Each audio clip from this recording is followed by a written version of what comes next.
In this video we will learn how to assign the machines to the work centers we have created. We will click on View, hover over Settings. Hover over TV display settings. Assign machines to work centers. That will bring up a list of all of the active machines we have in our system. And what you need to do is for each machine you need to decide which work center you are putting that machine into.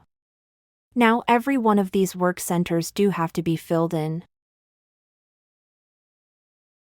with the exception of the inactive work centers, which are shown at the bottom in red. These do not have to have a value, but all of the active ones must have a work center that machine is part of.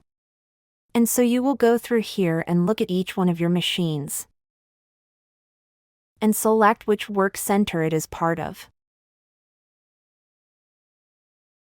So you will do that for all of your machines. And then you will click Save.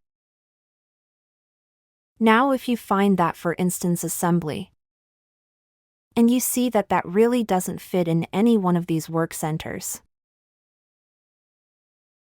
you can go back and add the additional work center.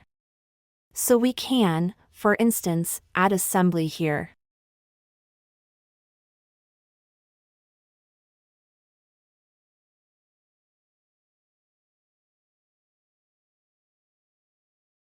Now we can go back to assigning machines to work centers, and we can change that to assembly. Now since all these are required, it will not allow you to save unless all of these are filled in.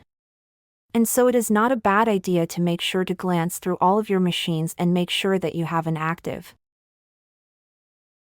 work center that they can belong to before starting to select them all.